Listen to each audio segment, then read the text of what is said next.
What do you want to do? We're going to tell a story. Sure. I don't know if I have it in me today. I like your black shirt. Thanks. Color represents my sense of humor. And your heart. And my heart. My itty bitty heart. No. So we just finished our cheat day, date night, talk to each other time. Really, what a sacrifice for me. And basically the vlog we did was about kind of the camper days.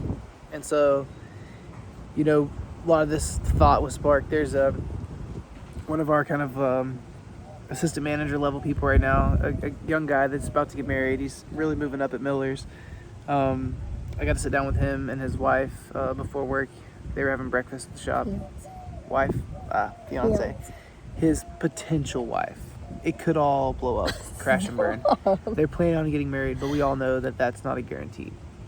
And we were just kind of talking through the stress of planning a wedding and all the financial sacrifices. And, they were just we're talking about, like, I guess the idea of if somebody offers you a cash option, should you take it?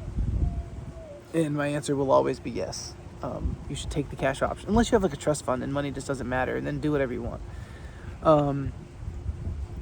But really kind of the point of saying yes is that, when you're young, just starting out, getting married, there's a lot of pressure to like meet a certain standard or just follow everybody else, because it's very uncomfortable to kind of break away from the herd.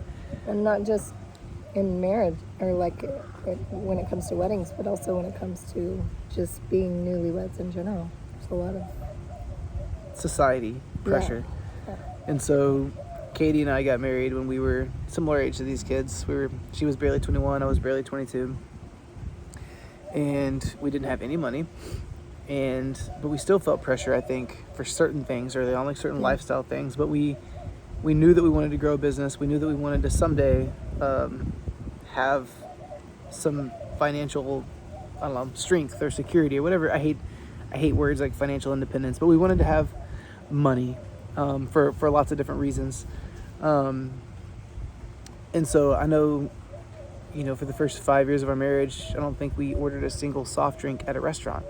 And we did lots of things to kind of like really live life with a decade in the future on our minds. The biggest thing that we were able to do was, I had wanted to live in a camper for a lot of reasons. But if you look at a picture of me from back then, I also look like a hippie. And we were living life before kids. It was easier. But we had basically a situation where Miller's was really growing. I was working basically 2 full-time jobs, essentially. An accounting job in Austin, and then coming home every weekend and every spare moment trying to grow the business. And I was teaching. She was teaching. And in so Round Rock. Yeah.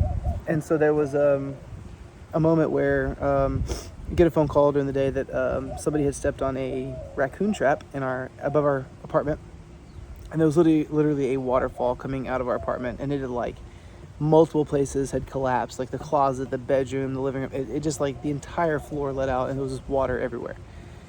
And so we get home, and like the majority of our stuff is ruined. Like there's just a pile of junk. And for a lot of people, it would have been kind of traumatic.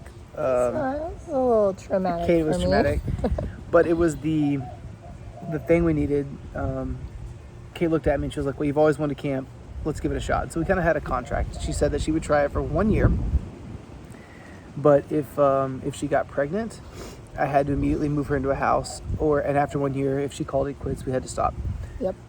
We ended up doing it for like 3 years. And it was such a great thing. I mean, like, we learned a lot about each other. We learned a lot about the things you don't need in a marriage to be happy. Mm-hmm. We learned that home decor doesn't matter. Extra clothes don't matter. What matters is that, like, I don't know, you have that time together. You have that season of life.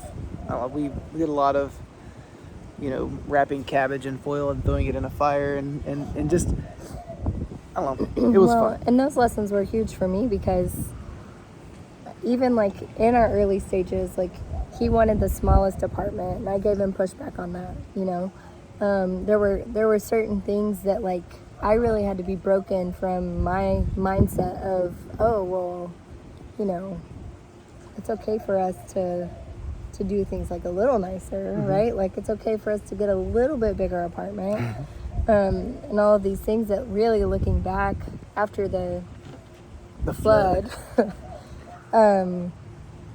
it opened my eyes to the fact that those things were really not important, and living in that little 200 square foot space with this punk was my favorite memories. And we and some of your least favorite too, probably.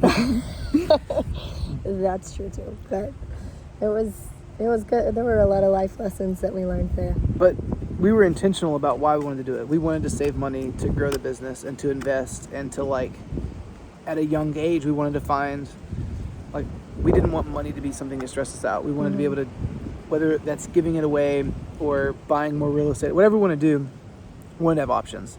And so we were intentional about the reasons, but there was still multiple people that didn't get it. Yeah, especially when we brought a baby home to a camper. Yeah, because we lived in the Airstream until Jed was 11 months old and she was a few months pregnant. So people thought we were crazy. People still think we're crazy, I'm sure, for plenty of reasons. Yep. But so kind of like getting back to the point of it all, we chose to live a more minimalistic lifestyle. We didn't go on vacations really at all. We didn't eat at nice restaurants. We drove older cars and poured everything, all of our time and money, into the business and into buying real estate to ultimately help grow. And so I think, you know, my advice for anyone, and really any age, but especially like if you are a young couple and you're starting out and maybe your parents don't have the ability to just give you money. Maybe you have debt for school and you've had to work. Don't let those pressures affect your decisions. Think of life in 5 or 10 years. I think 10 years. Think of what's actually going to be important to you and make these decisions now based on, basically just reverse engineer it and take the path that's going to get you there. I didn't have a lot of people giving me I don't want anybody giving me real financial advice whenever I was young like that, and maybe there were people that were willing to, and I was too scared to ask or too proud to listen. But I totally, like I said, I have no regrets of us not having some of the experiences in our 20s that a lot of people look forward to. We waited to buy a home. We waited to take any vacations or anything like that. And when we did buy a home, everything we've bought has been about getting closer to that goal. I mean, we've bought houses and lived in the camper at the corner of the property to basically save money and be able to flip it and roll that into a fixer-upper and roll it. And so everything was about that end goal, but it wasn't just about like saving money. It was about there's a dream and something we want to get to, which ultimately is we knew what would make us happier. And I think too, like the fear of that sacrifice is so much bigger than like what it should be, because I would not describe it as a sacrifice in hindsight. Right. Yeah. Nothing. This is fun. I agree. And I think I had so many people reach out, especially people that were around our age and already tied to whether it was a mortgage or like a lifestyle that society tells you, like when you're married, you buy a house and you buy the car and you do all of these things that picture perfect, like makes it seem like that's what makes it seem like you're a successful young married couple. And those people were reaching out going, wow, like I might be a little jealous of this, but I could never do it. Like that looks fun, but I could never do it. And really it was, I think our answer was always, why not? Why not? Sell the house. Why can't you do it? And that's still like, I think our best advice is just do it. Yeah. And there's no doubt that flood happened for us, not to us. To some people, like I know you look back on Facebook when that happened, and it was a good number of years ago now. My God. Yeah.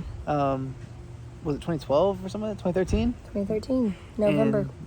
And, people thought, man, that has to suck. And I guess maybe it seemed like it did, but like, man, looking back, it was the best thing ever. And we were super blessed to have something kind of bad happen that really pushed us to get uncomfortable. So anyways, anybody that's, I don't know, if you want to kind of like break the mold and not, and try to set life up in a way that you don't worry about money in the same way others do, especially young married couples, man, ask people for advice. Go out there and seek after like how to manage your money, and don't be scared to just do it a little different and put your money into stuff that's going to grow. And it's just a really surreal feeling when like a 10-year plan, you know, you blink and like a lot of time passes and things, they start happening, and it all kind of compounds and looks good. And oh, we're really grateful and for that flood, and always will be. Yep. Is that it? I think so. Cool. Well, let me know in the comments if you have any questions. This is my wife, Katy. She's pretty sweet. Find you a spouse that's willing to live in a camper to chase your dreams. If not, trade her in. Who are you looking for? Dada. Yeah. Looking for Dada.